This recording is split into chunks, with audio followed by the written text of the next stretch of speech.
Spirituality is a particular term which actually means dealing with intuition.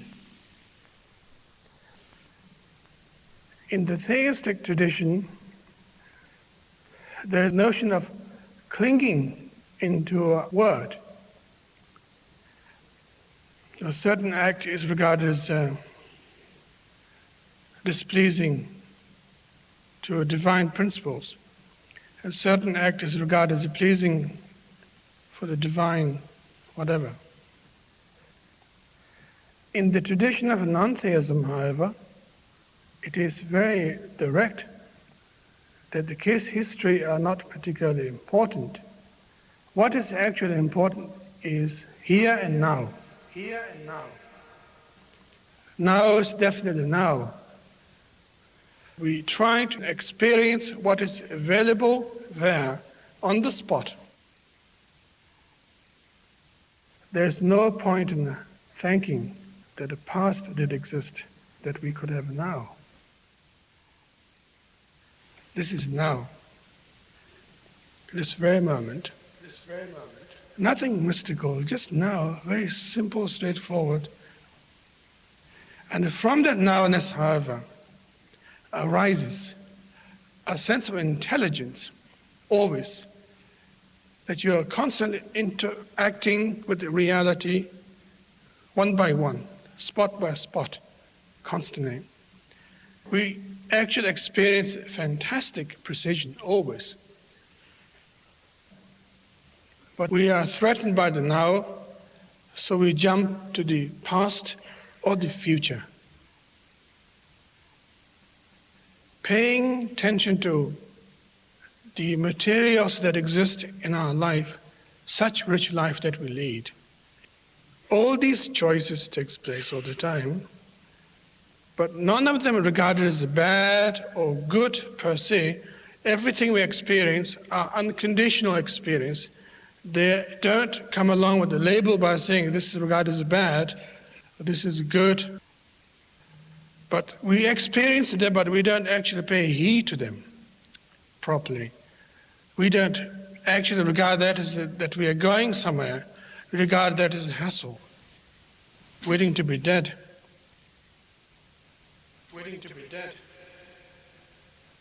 Waiting to be dead. Waiting to be dead.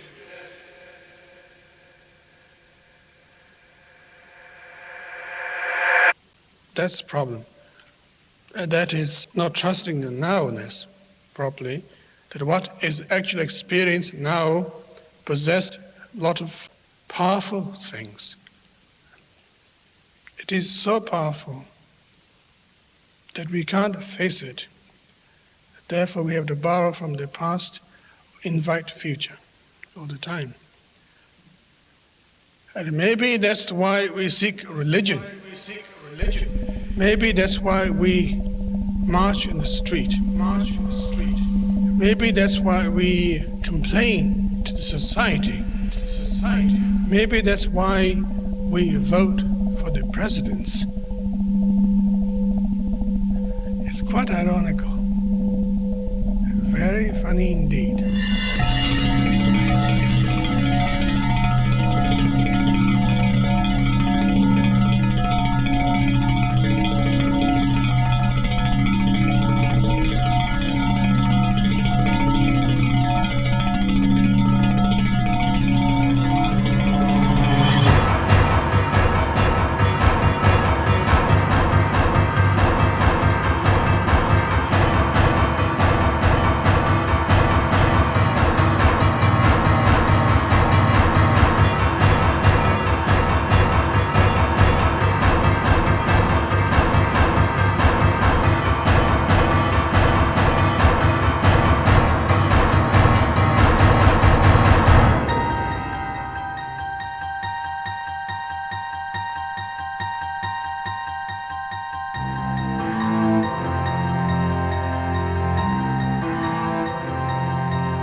The more you begin to investigate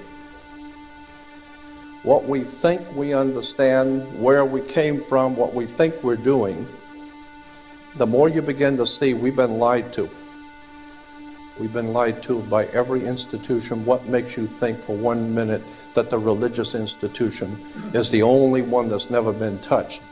The religious institutions of this world are at the bottom of the dirt. The religious institutions in this world are put there by the same people who gave you your government, your corrupt education, who set up your international banking cartels, because our masters don't give a damn about you or your family.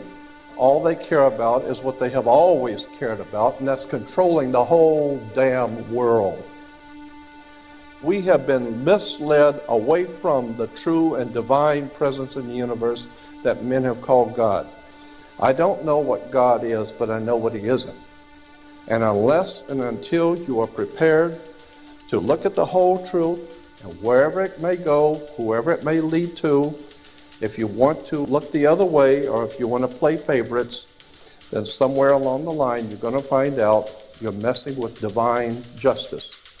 The more you educate yourself, the more you understand where things come from, the more obvious things become, and you begin to see lies everywhere. You have to know the truth and seek the truth, and the truth will set you free.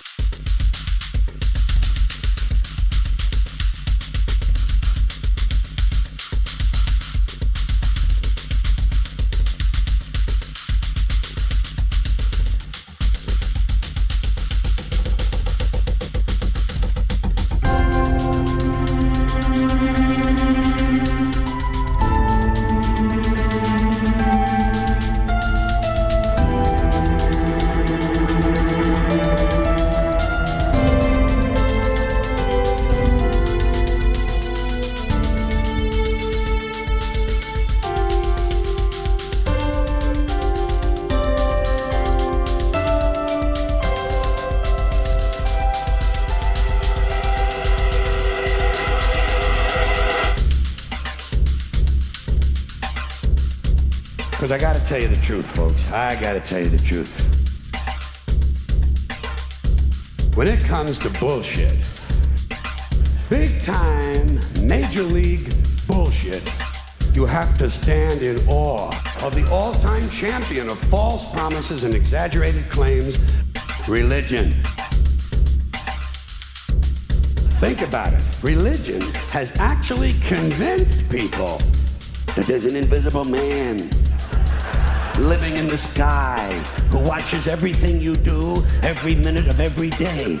And the invisible man has a special list of 10 things he does not want you to do. And if you do any of these 10 things, he has a special place full of fire and smoke and burning and torture and anguish where he will send you to live and suffer and burn and choke and scream and cry forever and ever till the end of time. But he loves you. He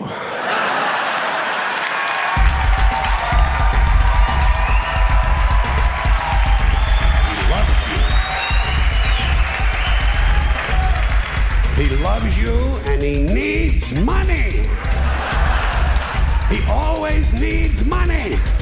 He's all powerful, all perfect, all knowing, and all wise. Somehow, just can't handle money.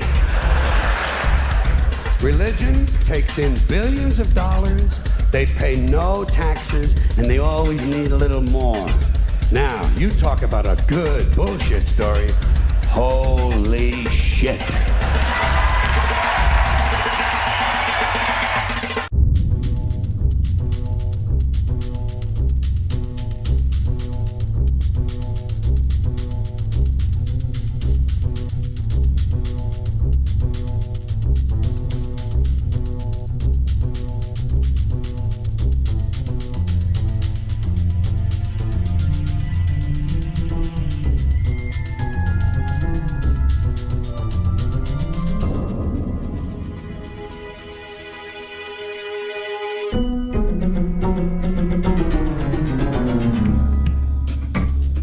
This is the sun. As far back as 10,000 BC, history is abundant with carvings and writings reflecting people's respect and adoration for this object. And it is simple to understand why, as every morning the sun would rise, bringing vision, warmth, and security, saving man from the cold, blind, predator-filled darkness of night. Without it, the cultures understood, the crops would not grow, and life on the planet would not survive. These realities made the sun the most adored object of all time. Likewise, they were also very aware of the stars. The tracking of the stars allowed them to recognize and anticipate events which occurred over long periods of time, such as eclipses and full moons.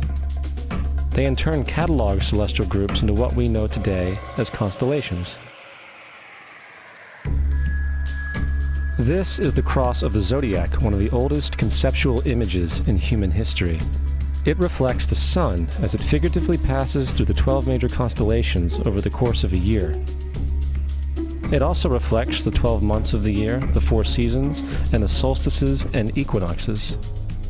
The term zodiac relates to the fact that constellations were anthropomorphized, or personified, as figures or animals. In other words, the early civilizations did not just follow the sun and stars, they personified them with elaborate myths involving their movements and relationships. The sun, with its life-giving and saving qualities, was personified as a representative of the unseen creator or God, God's Son, the light of the world, the savior of humankind. Likewise, the 12 constellations represented places of travel for God's Son, and were identified by names, usually representing elements of nature that happened during that period of time. For example, Aquarius, the water bearer, who brings the spring rains.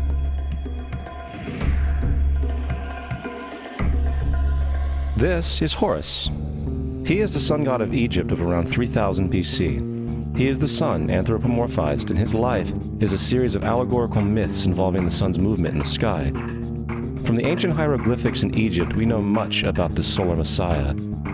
For instance, Horus, being the sun or the light, had an enemy known as Set, and Set was the personification of the darkness or night. And, metaphorically speaking, every morning Horus would win the battle against Set, while in the evening Set would conquer Horus and send him into the underworld. It is important to note that dark versus light, or good versus evil, is one of the most ubiquitous mythological dualities ever known, and is still expressed on many levels to this day. Broadly speaking, the story of Horus is as follows. Horus was born on December 25th of the Virgin Isis Mary. His birth was accompanied by a star in the east, and upon his birth he was adored by 3 kings. At the age of 12, he was a prodigal child teacher, and at the age of 30, he was baptized by a figure known as Anup, and thus began his ministry. Horus had 12 disciples he traveled about with, performing miracles such as healing the sick and walking on water. Horus was known by many gestural names such as the Truth, the Light, God's Anointed Son, the Good Shepherd, the Lamb of God, and many others. After being betrayed by Typhon, Horus was crucified, buried for 3 days, and thus resurrected. These attributes of Horus, whether original or not, seem to permeate many cultures of the world, for many other gods are found to have the same general mythological structure. Attis of Phrygia, born of the Virgin Nana on December 25th, crucified, placed in a tomb, and after 3 days was resurrected. Krishna of India, born of the Virgin Devaki, with a star in the east signaling his coming. He performed miracles with his disciples, and, upon his death, was resurrected.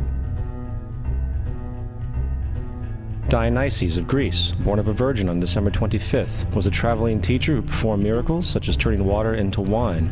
He was referred to as the King of Kings, God's only begotten Son, the Alpha and Omega, and many others. And, upon his death, he was resurrected. Mithra of Persia, born of a virgin on December 25th, he had 12 disciples and performed miracles, and upon his death was buried for 3 days and thus resurrected. He was also referred to as the Truth, the Light, and many others. Interestingly, the sacred day of worship of Mithra was Sunday. The fact of the matter is, there are numerous saviors from different periods from all over the world which subscribe to these general characteristics. The question remains, why these attributes? Why the virgin birth on December 25th? Why dead for 3 days in the inevitable resurrection? Why 12 disciples or followers? To find out, let's examine the most recent of the solar messiahs. Jesus Christ was born of the Virgin Mary on December 25th in Bethlehem. His birth was announced by a star in the east, which 3 kings or magi followed to locate and adorn the new Savior. He was a child teacher at 12, and at the age of 30 he was baptized by John the Baptist, and thus began his ministry. Jesus had 12 disciples, which he traveled about with, performing miracles such as healing the sick, walking on water, raising the dead. He was also known as the King of Kings, the Son of God, the Light of the World, the Alpha and Omega, the Lamb of God, and many, many others. After being betrayed by his disciple Judas and sold for 30 pieces of silver, he was crucified, placed in a tomb, and after 3 days was resurrected and ascended into heaven. First of all, the birth sequence is completely astrological. The star in the east is Sirius, the brightest star in the night sky, which, on December 24th, aligns with the 3 brightest stars in Orion's belt. These 3 bright stars in Orion's belt are called today what they were called in ancient times, the 3 kings. And the 3 kings and the brightest star, Sirius, all point to the place of the sunrise on December 25th. This is why the 3 kings follow the star in the east, in order to locate the sunrise, the birth of the sun.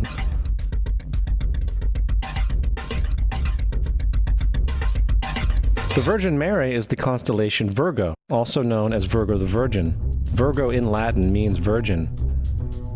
Virgo is also referred to as the house of bread, and the representation of Virgo is a virgin holding a sheaf of wheat.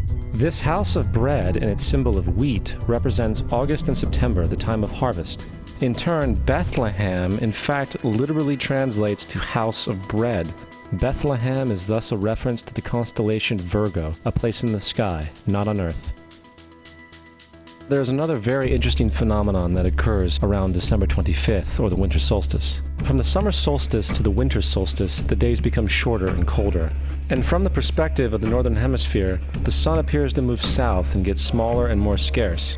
The shortening of the days and the expiration of the crops when approaching the winter solstice symbolize the process of death to the ancients. It was the death of the sun. And by December 22nd, the sun's demise was fully realized, for the sun, having moved south continually for 6 months, makes it to its lowest point in the sky. Here a curious thing occurs. The sun stops moving south, at least perceivably, for 3 days. And during this 3-day pause, the sun resides in the vicinity of the Southern Cross, or Crux, constellation. And after this time, on December 25th, the sun moves 1 degree, this time north, foreshadowing longer days, warmth, and spring. And thus it was said, the sun died on the cross, was dead for 3 days, only to be resurrected or born again. This is why Jesus and numerous other sun gods share the crucifixion, 3-day death, and resurrection concept. It is the sun's transition period before it shifts its direction back into the northern hemisphere, bringing spring and thus salvation. However, they did not celebrate the resurrection of the sun until the spring equinox, or Easter. This is because at the spring equinox, the sun officially overpowers the evil darkness, as daytime thereafter becomes longer in duration than the night, and the revitalizing conditions of spring emerge. Now, probably the most obvious of all the astrological symbolism around Jesus regards the 12 disciples. They are simply the 12 constellations of the zodiac, which Jesus, being the sun, travels about with. In fact, the number 12 is replete throughout the Bible.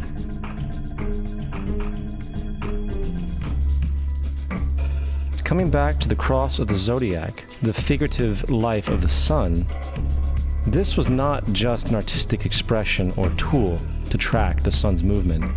It was also a pagan spiritual symbol, the shorthand of which looked like this. This is not a symbol of Christianity. It is a pagan adaptation of the cross of the zodiac.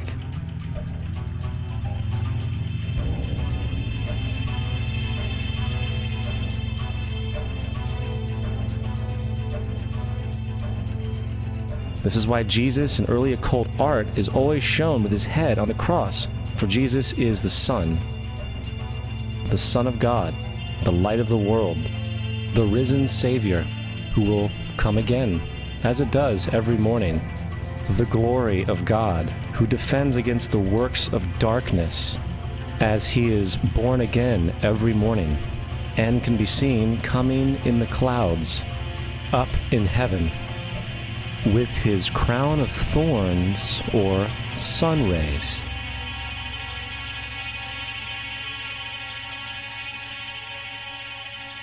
Now, of the many astronomical metaphors in the Bible, one of the most important has to do with the ages. Throughout the scriptures, there are numerous references to the age. In order to understand this, we need to be familiar with a phenomenon known as the precession of the equinoxes. The ancient Egyptians, along with cultures long before them, recognized that approximately every 2150 years, the sunrise on the morning of the spring equinox would occur in a different sign of the zodiac. This has to do with a slow, angular wobble that the Earth maintains as it rotates on its axis. It is called a precession because the constellations go backwards rather than through the normal yearly cycle. The amount of time it takes for the precession to go through all 12 signs is roughly 25,765 years. This is also called the Great Year, and ancient societies were very aware of this, and they referred to each 2150-year period as an age. From 4300 BC to 2150 BC, it was the age of Taurus, the bull. From 2150 BC to 1 AD, it was the age of Aries, the ram. And from 1 AD to 2150 AD, it is the age of Pisces, the age we are still in to this day. And in and around 2150, we will enter the new age, the age of Aquarius. Now, the Bible reflects, broadly speaking, a symbolic movement through 3 ages while foreshadowing a 4th. In the Old Testament, when Moses comes down Mount Sinai with the 10 Commandments, he is very upset to see his people worshiping a golden bull calf. In fact, he shattered the stone tablets and instructed his people to kill each other in order to purify themselves. Most biblical scholars will attribute this anger to the fact that the Israelites were worshiping a false idol or something to that effect. The reality is, the golden bull is Taurus the bull, and Moses represents the new age of Aries the ram. This is why Jews even today still blow the ram's horn. Moses represents the new age of Aries, and upon the new age, everyone must shed the old age. Other deities mark these transitions as well, such as Mithra, a pre-Christian god who kills the bull in the same symbology.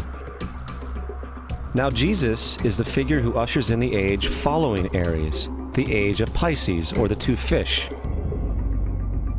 Fish symbolism is very abundant in the New Testament. Jesus feeds 5,000 people with bread and 2 fish. When he begins his ministry walking along Galilee, he befriends 2 fishermen who follow him. And I think we have all seen the Jesus fish on the back of people's cars. Little do they know what it actually means. It is a pagan astrological symbolism for the sun's kingdom during the age of Pisces. Also, Jesus' assumed birth date is essentially the start of this age. At Luke 22:10, when Jesus is asked by his disciples where the last Passover would be, Jesus replies, "Behold, when ye are entered into the city, there shall a man meet you, bearing a pitcher of water. Follow him into the house where he entereth in." This scripture is by far one of the most revealing of all the astrological references. The man bearing the pitcher of water is Aquarius, the water bearer, who is always pictured as a man pouring out a pitcher of water. He represents the age after Pisces, and when the sun, God's Son, leaves the age of Pisces, Jesus, it will go into the house of Aquarius, as Aquarius follows Pisces in the precession of the equinoxes. All Jesus is saying is that after the age of Pisces will come the age of Aquarius.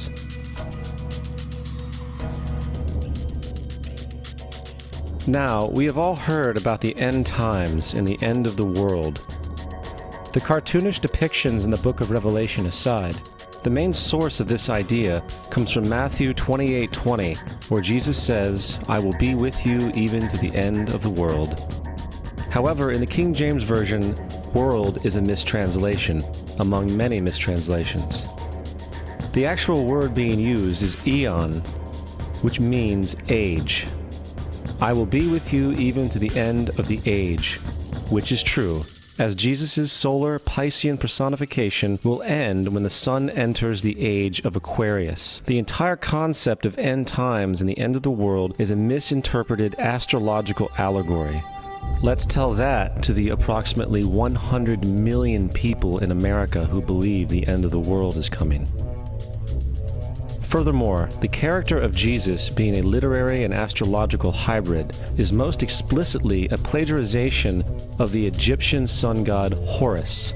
For example, inscribed about 3,500 years ago on the walls at the Temple of Luxor in Egypt are images of the Annunciation, the miracle conception, the birth, and the adoration of Horus. The images begin with Thoth announcing to the Virgin Isis that she will conceive Horus, then Neph, the Holy Ghost, impregnating the Virgin, and then the virgin birth and the adoration. This is exactly the story of Jesus' miracle conception. In fact, the literary similarities between the Egyptian religion and the Christian religion are staggering.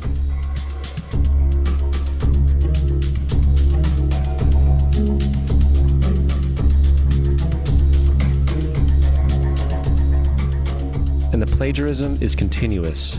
The story of Noah and Noah's Ark is taken directly from tradition. The concept of the Great Flood is ubiquitous throughout the ancient world, with over 200 cited claims in different periods and times. However, one need look no further for a pre-Christian source than the Epic of Gilgamesh, written in 2600 BC.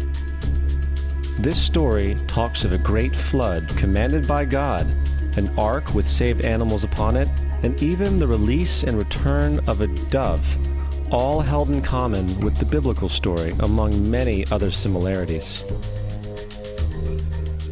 And then there is the plagiarized story of Moses. Upon Moses' birth, it is said that he was placed in a reed basket and set adrift in a river in order to avoid infanticide. He was later rescued by a daughter of royalty and raised by her as a prince. This baby in a basket story was lifted directly from the myth of Sargon of Akkad of around 2250 BC. Sargon was born, placed in a reed basket in order to avoid infanticide, and set adrift in a river. He was in turn rescued and raised by Aki, a royal midwife. Furthermore, Moses is known as the lawgiver, the giver of the Ten Commandments, the Mosaic Law. However, the idea of a law being passed from God to a prophet up on a mountain is also a very old motif. Moses is just another lawgiver in a long line of lawgivers in mythological history. In India, Manu was the great lawgiver. In Crete, Minos ascended Mount Dicta, where Zeus gave him the sacred laws, while in Egypt there was Meses, who carried stone tablets and upon them the laws of God were written. Manu, Minos, Meses, Moses. And as far as the Ten Commandments, they are taken outright from spell 125 in the Egyptian Book of the Dead. What the Book of the Dead phrased, "I have not stolen," became "Thou shalt not steal." "I have not killed," became "Thou shalt not kill." "I have not told lies," became "Thou shalt not bear false witness," and so forth. In fact, the Egyptian religion is likely the primary foundational basis for the Judeo-Christian theology. Baptism, afterlife, final judgment, virgin birth, death and resurrection, crucifixion, the Ark of the Covenant, circumcision, saviors, Holy Communion, Great Flood, Easter, Christmas, Passover, and many, many more are all attributes of Egyptian ideas long predating Christianity and Judaism. Justin Martyr, one of the first Christian historians and defenders, wrote, "When we say that he, Jesus Christ, our teacher, was produced without sexual union, was crucified and died and rose again and ascended into heaven, we propound nothing different from what you believe regarding those who you esteem sons of Jupiter." In a different writing, Justin Martyr said, "He was born of a virgin, except this in common with what you believe of Perseus." It's obvious that Justin and other early Christians knew how similar Christianity was to the pagan religions. However, Justin had a solution. As far as he was concerned, the devil did it. The devil had the foresight to come before Christ and create his characteristics in the pagan world. Fundamentalist Christianity, fascinating. These people actually believe the world is 12,000 years old. Swear to God. I actually asked one of these guys, okay, dinosaur fossils. He says, dinosaur fossils? God put those here to test our faith.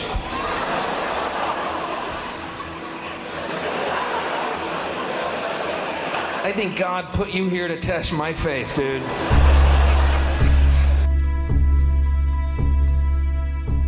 The Bible is nothing more than an astrotheological literary hybrid, just like nearly all religious myths before it. In fact, the aspect of transference of one character's attributes to a new character can be found within the book itself. In the Old Testament, there is the story of Joseph. Joseph was a prototype for Jesus. Joseph was born of a miracle birth. Jesus was born of a miracle birth. Joseph was of 12 brothers. Jesus had 12 disciples. Joseph was sold for 20 pieces of silver. Jesus was sold for 30 pieces of silver. Brother Judah suggests the sale of Joseph. Disciple Judas suggests the sale of Jesus. Joseph began his work at the age of 30. Jesus began his work at the age of 30. The parallels go on and on. Furthermore, is there any non-biblical historical evidence of any person living with the name Jesus, the son of Mary, who traveled about with 12 followers, healing people and the like? There are numerous historians who lived in and around the Mediterranean, either during or soon after the assumed life of Jesus. How many of these historians document this figure? Not one. However, to be fair, that doesn't mean defenders of the historical Jesus haven't claimed the contrary. 4 historians are typically referenced to justify Jesus' existence. Pliny the Younger, Suetonius, and Tacitus are the first 3. Each one of their entries consists of only a few sentences at best, and only referred to Christus or the Christ, which in fact is not a name but a title. It means the Anointed One. The 4th source is Josephus, and this source has been proven to be a forgery for hundreds of years. Sadly, it is still cited as truth. You would think that a guy who rose from the dead and ascended into heaven for all eyes to see and performed the wealth of miracles acclaimed to him would have made it into the historical record. It didn't, because once the evidence is weighed, there are very high odds that the figure known as Jesus did not even exist.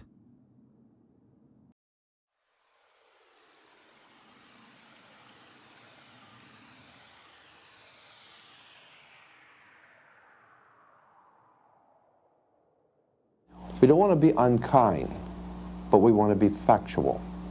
We don't want to cause hurt feelings, but we want to be academically correct in what we understand and know to be true. Christianity just is not based on truth. We find that Christianity was in fact nothing more than a Roman story, developed politically. The reality is, Jesus was the solar deity of the Gnostic Christian sect, and like all other pagan gods, he was a mythical figure. It was the political establishment that sought to historize the Jesus figure for social control. By 325 AD in Rome, Emperor Constantine convened the Council of Nicaea. It was during this meeting that the politically motivated Christian doctrines were established, and thus began a long history of Christian bloodshed and spiritual fraud. And for the next 1600 years, the Vatican maintained a political stranglehold on all of Europe, leading to such joyous periods as the Dark Ages, along with enlightening events such as the Crusades and the Inquisition.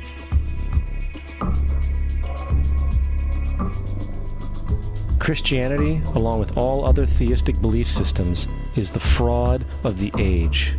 It serves to detach the species from the natural world, and likewise each other. It supports blind submission to authority. It reduces human responsibility to the effect that God controls everything, and in turn awful crimes can be justified in the name of a divine pursuit. And most importantly, it empowers those who know the truth, but use the myth to manipulate and control societies. The religious myth is the most powerful device ever created and serves as the psychological soil upon which other myths can flourish.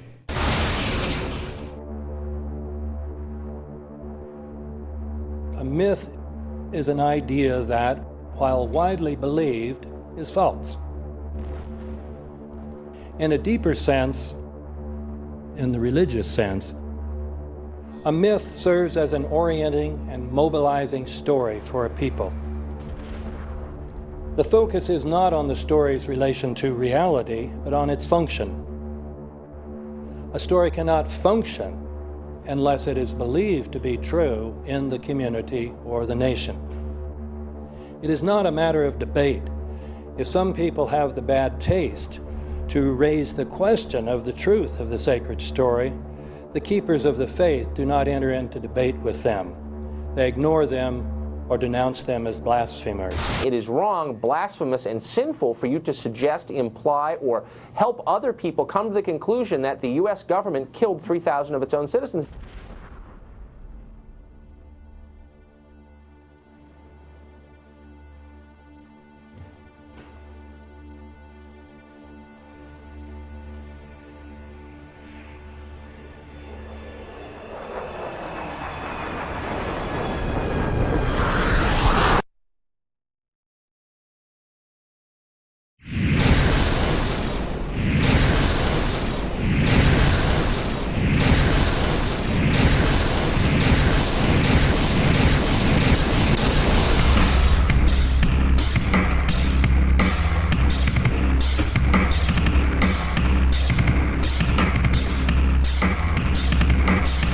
As if a demolition team set off when you see the old demolitions of these old buildings. It looks like one of those scenes of an old building being purposely dynamited and blown up. Anybody who's ever watched a building being demolished on purpose knows that if you're going to do this, you have to get at the under-infrastructure of a building and bring it down. The way the structure is collapsing, this was the result of something that was planned.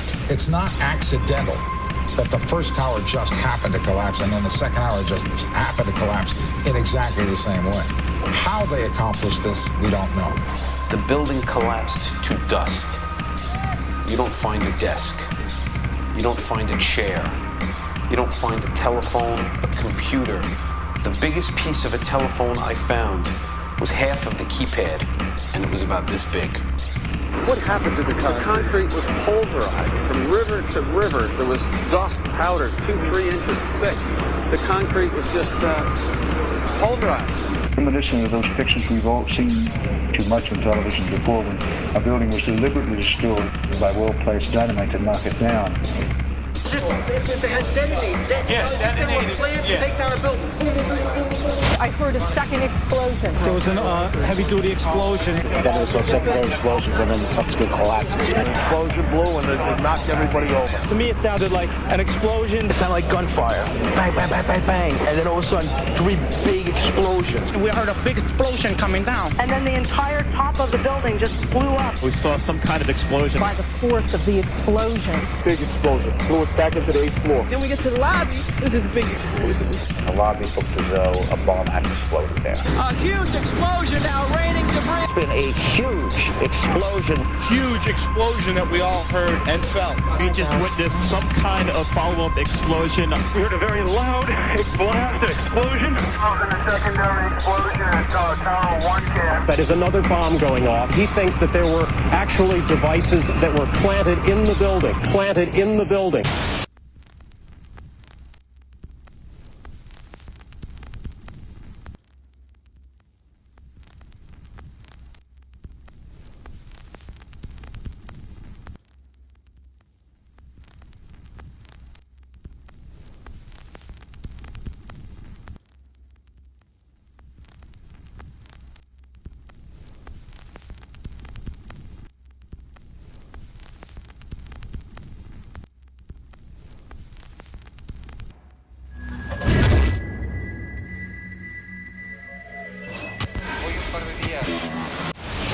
I don't think anybody could have predicted that they would try to use an airplane as a missile, a hijacked airplane as a missile. Nobody in our government, at least, and I don't think the prior government that could envision flying airplanes into buildings. No specific threat involving really domestic operation or involving what happened, obviously, the city's airliner and so forth. There were no warning signs that I'm aware of. U.S. Today reports that in the 2 years before the attacks on September the 11th, NORAD conducted exercises using hijacked airliners as weapons. And one target was the World Trade Center.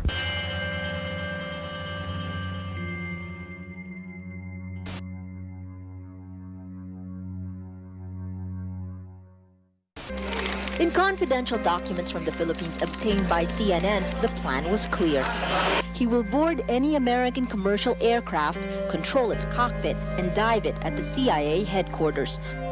Other buildings targeted the Pentagon and the World Trade Center. Security in counterterrorism was blinking red, in the words of George Tenet, that the warnings of an imminent attack were so severe that something dramatic should have been done. It was unparalleled. Instead, our president went on a month-long vacation.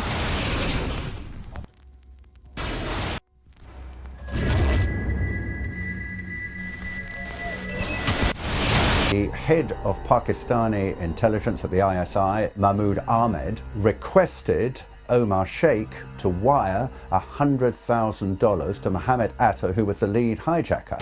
Hijacker Mohammed Atta received wire transfers via Pakistan. The man sending the money to Atta is believed to be Ahmed Umar Saeed Sheikh. Omar Sheikh admitted he was supported by the Pakistan government's intelligence service, the ISI.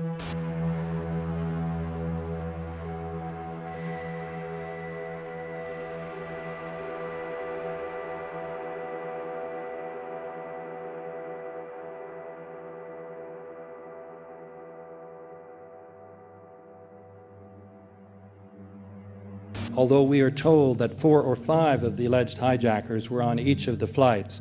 If so, their names should have been on the flight manifests. But the flight manifests that have been released contain neither the names of the alleged hijackers nor any Arab names whatsoever. We know that the men who were supposedly the hijackers had their houses, cars, credit cards paid for by the U.S. government. They were, in truth, agents. Evidence was also apparently planted. The passport of one of the hijackers on Flight 11 was allegedly found in the rubble. Goes through the fireball, through the side of the plane, and comes down to the ground unscathed. But something happened. For 6 months, they reported they had this passport. Boy, we've got it. We've got the proof. And then the guy stood up and was alive. Several of these 19 men are still alive.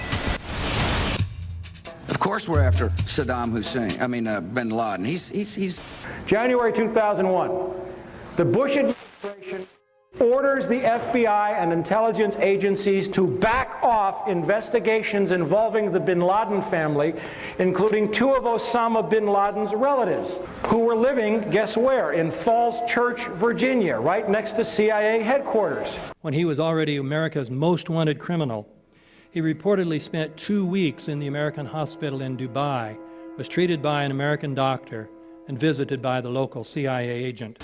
We have not seen one piece of evidence that links Osama bin Laden directly to the planning stages of September 11th. This failure to provide proof was later said to be unnecessary because bin Laden, in a video allegedly found in Afghanistan, admitted responsibility for the attacks. This confession is now widely cited as proof.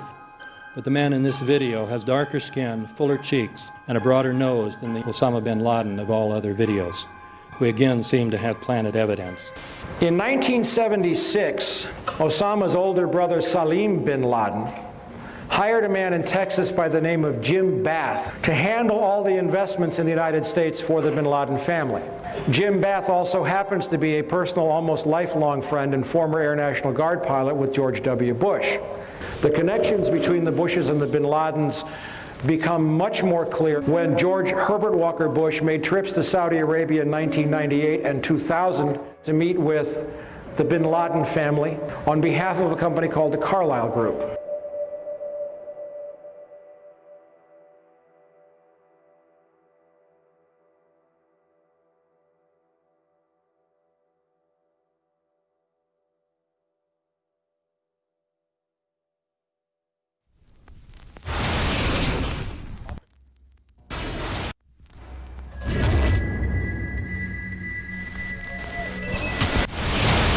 How could anyone fly a 60-ton, 125-foot wide, 44-foot tall plane through this obstacle course? The aircraft, before striking the Pentagon, reportedly executed a 270-degree downward spiral, and yet Hani Hanjour was known as a terrible pilot who could not safely fly even a small plane.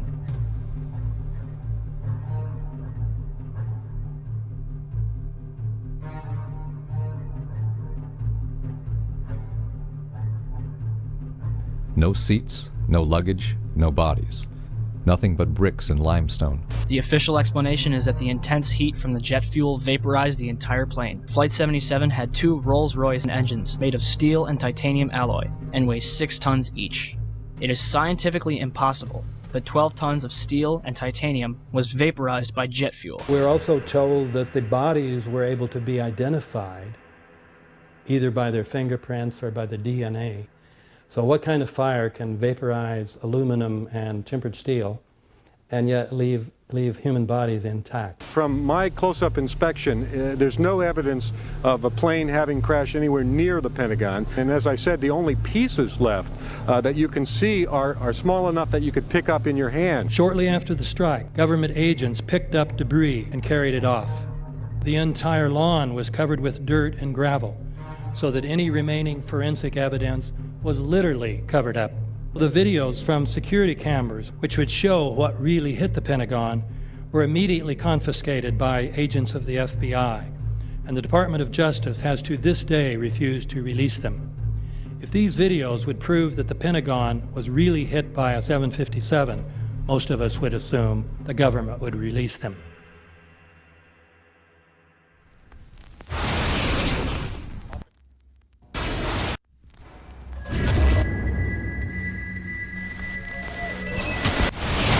It looks like there's nothing there except for a hole in the ground.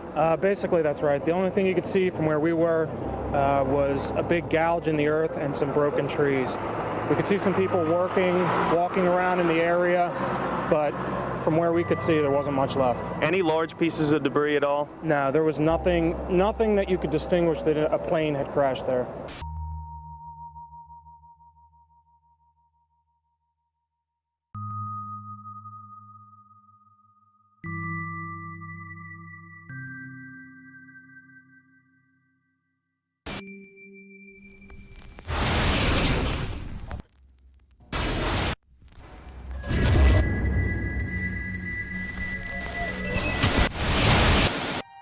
Pancake theory, according to which the fires, while not melting the steel, heated it up sufficiently to cause the floors weakened by the airplane strikes to break loose from the steel columns, and this started a chain reaction. So you would expect then from that theory, which is the official theory, to see a whole stack of floors piled up on top of each other and then a spindle of core columns standing too. The core of each of the twin towers consisted of 47 massive steel columns. If the floors had broken loose from them, these columns would have still been sticking up into the air 1,000 feet. The plane did not cut all those core columns. We designed the buildings to take the impact of the Boeing 707 hitting the building at any location. The building probably could sustain multiple impacts of jetliners. That the plane flew straight into the building. Through him, right. So you're saying that the building was actually designed to cope with a hole like that and still survive? Yeah, it was. If you had dropped, say, a billiard ball From the top of the World Trade Center, 110 floors up there, it would have taken 8 to 10 seconds to hit the ground, encountering no resistance whatsoever. The Twin Towers came down in nearly free fall speed. 200,000 tons of steel shatters and explodes outwards over 500 feet. This means that floors shattered at an average rate of about 10 floors per second.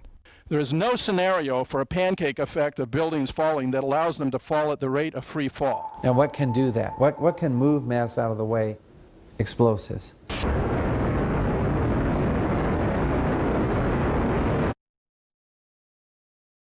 "47 huge steel columns going up the core. They're interconnected. How do you get them to fail simultaneously so the core disappears? It looks like those core columns were cut. The way we do this is by cutting the beam at an angle.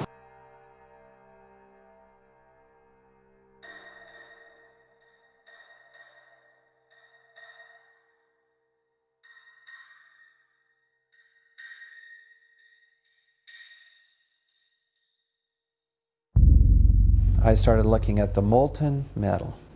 All three buildings, both towers, in the rubble, in the basement areas, and Building 7, there's these pools of molten metal.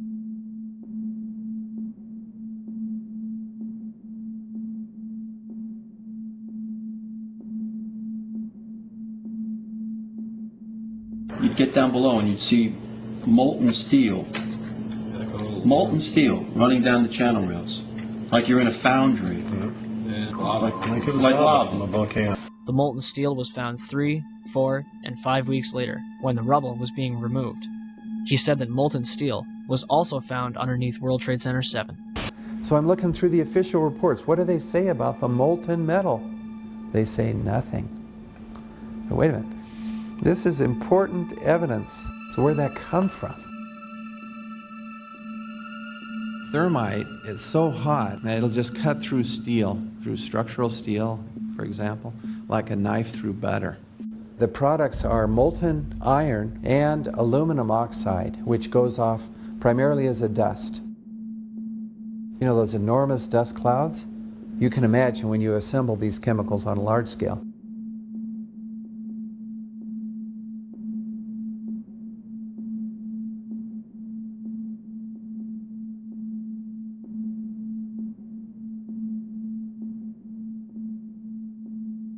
Molten metal pools under both towers after they collapsed, and Building 7. Now, Building 7 wasn't even hit by a jet.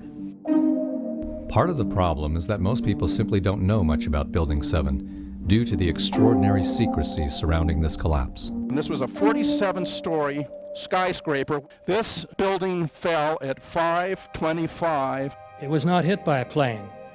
This building had fires on only 2 or 3 floors. And it was brought down by what we know was a controlled demolition. Demolitions, they look just like that. You know, a kink in the middle, and then that building just comes straight down, almost at free fall speed. They first blow one of the central columns so the building falls in on itself. Building 7 had a classic crimp or wedge. Its central column was blown out first, so it didn't structurally damage buildings just a few feet away from it.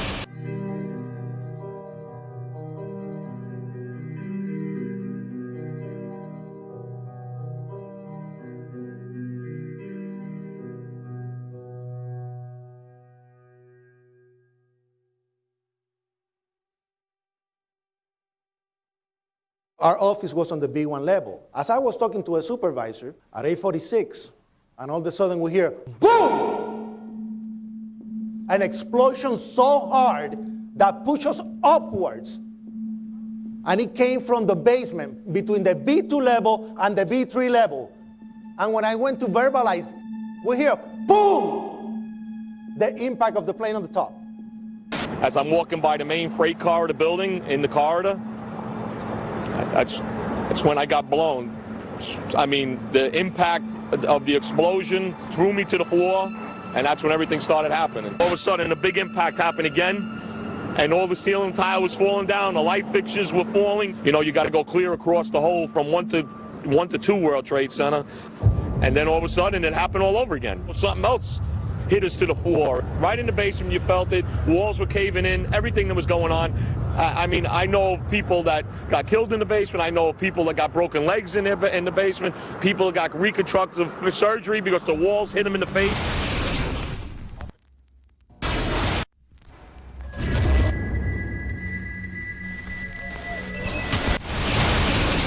According to standard operating procedure, if an FAA flight controller notices anything that suggests a possible hijacking, the controller is to contact a superior. If the problem cannot be fixed within about a minute, the superior is to ask NORAD, the North American Aerospace Command, to send up or scramble jet fighters to find out what is going on. NORAD then issues a scramble order to the nearest Air Force base with fighters on alert.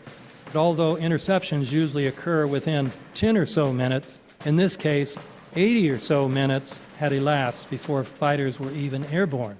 It's a mind-bending anomaly. Not a single U.S. Air Force interceptor turns a wheel until it's too late. There are no jets at all. What if they were so confused and had been so deliberately confused that they couldn't respond? The reason that they didn't know where to go was because a number of conflicting and overlapping war game exercises were taking place. It involved the insertion of false radar blips onto radar screens in the Northeast Air Defense Sector. Center Team U, we have a problem here. We have a hijacked aircraft headed towards New York. We need someone to scramble some F-16s or something up there to help us out. Is this real world or exercise? Is this real world or exercise? There was another exercise, Vigilant Warrior, which was in fact, according to a NORAD source, a live-fly hijack drill being conducted at the same time. With only 8 available fighter aircraft, and they have to be dispatched in pairs, they were dealing with as many as 22 possible hijacks on the day of 9/11, and they couldn't separate the war game exercises from the actual hijacks.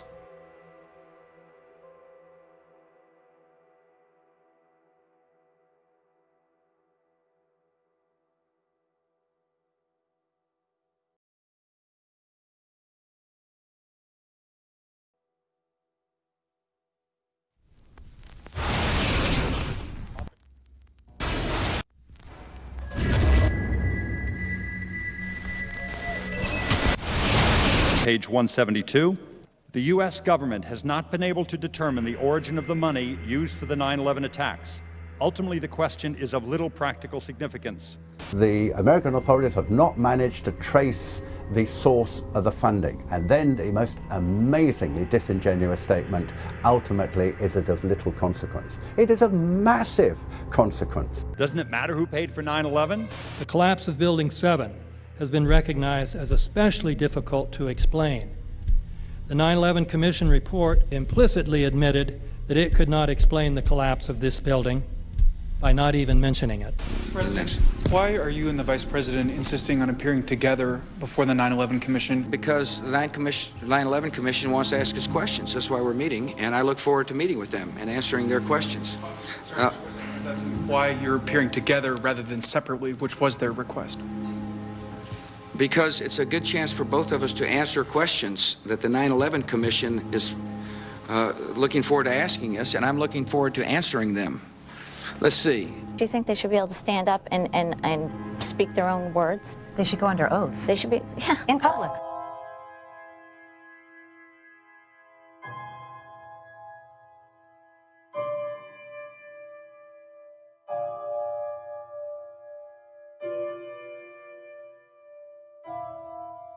Don't you think that the families deserve to have a transcript or to be able to see what you Adam, said? you asked me that question yesterday. For an I answer got the today. same answer, yeah. The final report was a unanimous report. That means that if there was a single commissioner who had any objection about anything, that fact would be dropped from the report. We have found out that he not only served on the transition team of the Bush administration, that he was a person who wrote a draft memo for the setup of the Bush administration's National Security Council, that he was an individual who wrote the preemptive war strategy that was eventually used for the war in Iraq, that he is a close friend of Condoleezza Rice's. We want him to resign. There is literally nothing in the 9/11 report that the Bush administration did not approve of. We can understand, therefore, why the Commission, under Zelikow's leadership, would have ignored all the evidence that would point to the truth, that 9/11 was a false flag operation intended to authorize the doctrines and funds needed for a new level of imperial mobilization.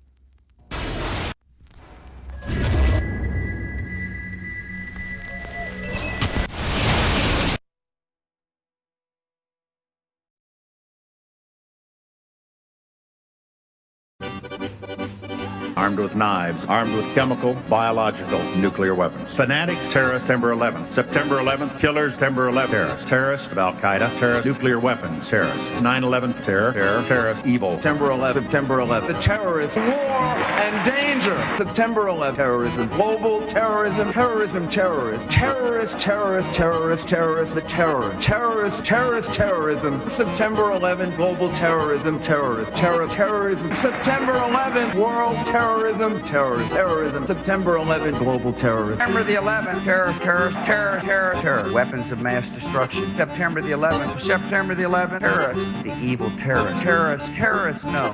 Terrorism. The words are hypnotically repeated. Terrorism, terrorist, terrorist threat, and of course, believed to be linked to Al-Qaeda. But it's the so-called war on terrorism that's in our faces practically 24/7 as the inescapable focus of our existence. One day, our grandchildren will look back on this time and ask, how was the war on terror won? The entire U.S. ruling class, ruling elite, comes to see terrorism as the preferred means, indeed the only means, to provide social cohesion, to provide an enemy image for the society to keep it together. According to neocon theory from Carl Schmitt, you have to have an enemy image in order to have a society. It's a very dangerous thing because now it means that the entire social order, the political parties, intellectual life, politics in general, all based on a monstrous myth. Monstrous myth.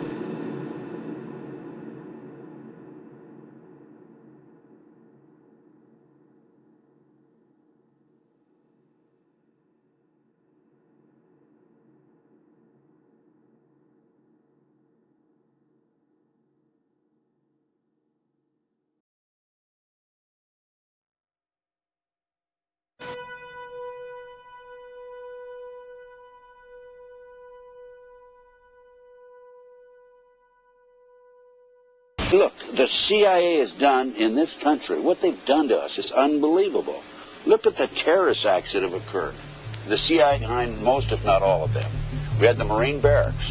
We had our embassy in Kenya. We had Pan Am 103. We had the USS Cole. We had Oklahoma City. We had the World Trade Center in 1993. That helped the terrorists blow up the World Trade Center the first time. They built the bomb. They got the driver's license.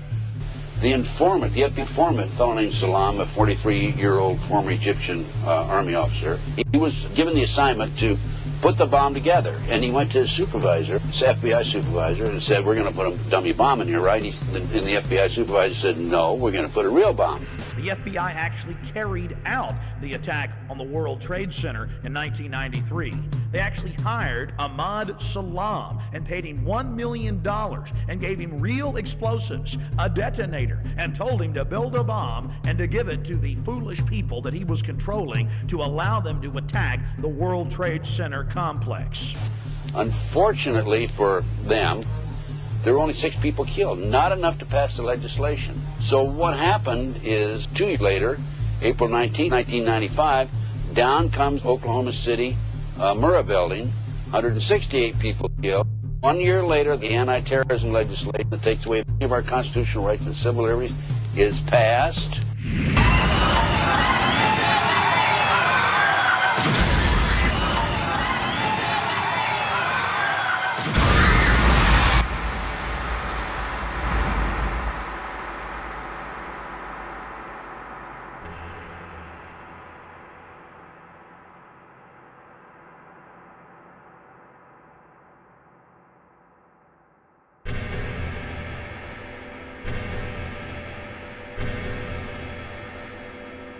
because at 9:30 this morning we were actually running an exercise for over a company of 1,000 people in London based on simultaneous bombs going off precisely at the railway stations that happened this morning. So I still have the hairs on the back of my neck standing upright. To get this quite straight, you were running an exercise to see how you would cope with this, and it happened while you were running the exercise? Precisely.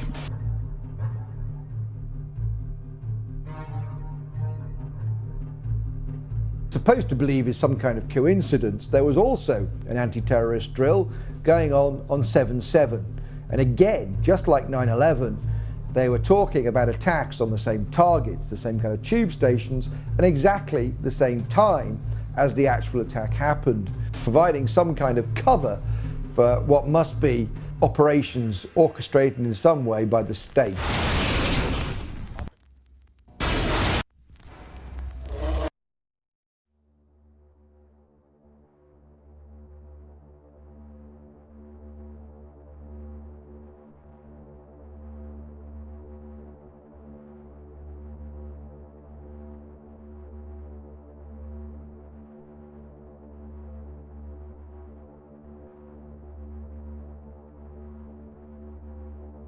I am absolutely appalled at how much people in this country do not think.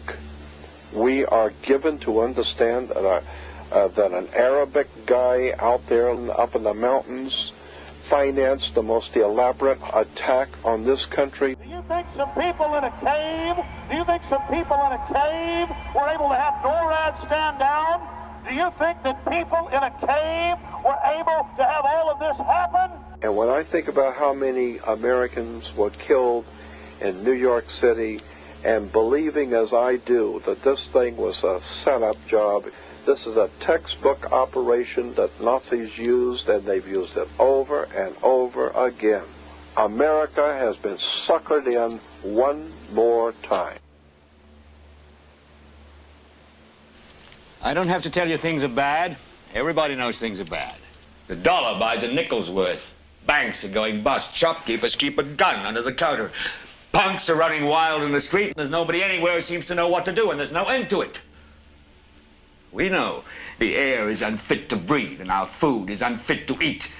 We sit watching our TVs while some local newscaster tells us that today we had 15 homicides and 63 violent crimes, as if that's the way it's supposed to be. We know things are bad, worse than bad.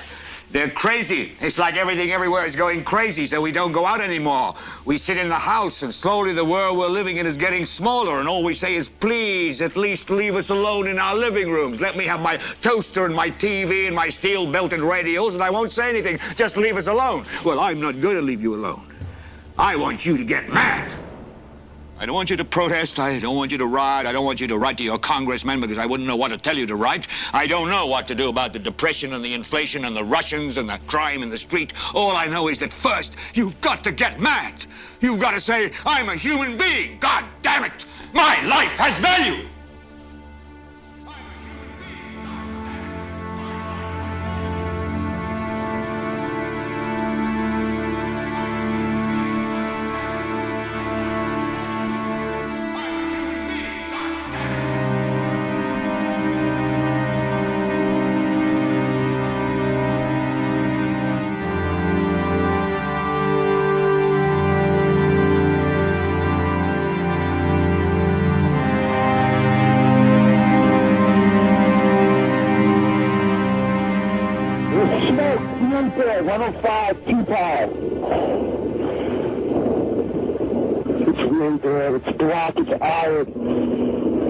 My wife thinks I'm all right. I called her and said I was leaving the building. I was fine, and I'm banged.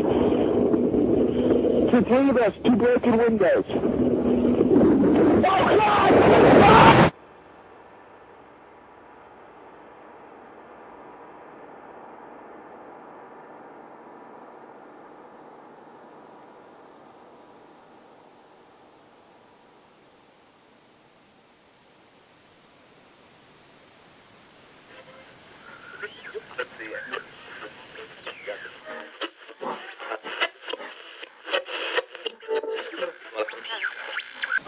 When hostilities commenced in Europe in 1939, it was realized that the American people had no intention of entering the war.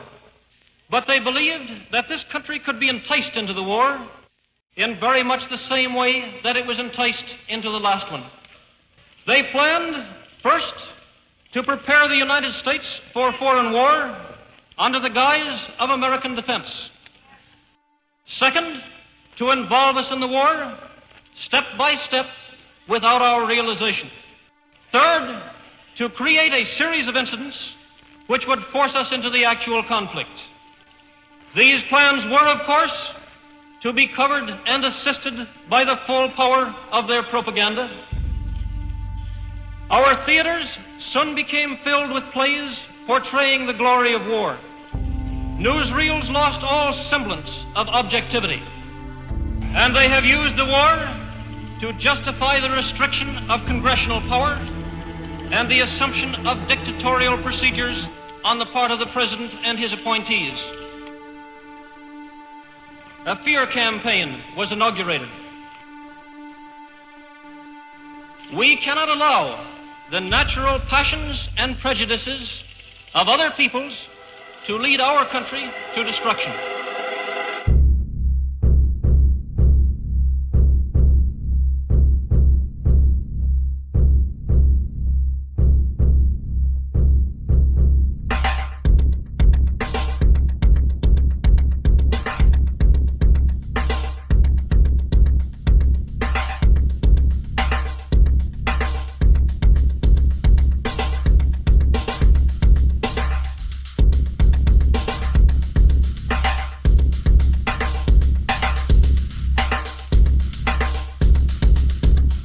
(1775), the American Revolutionary War began as the American colonies sought to detach from England and its oppressive monarchy. Though many reasons are cited for the revolution, one in particular sticks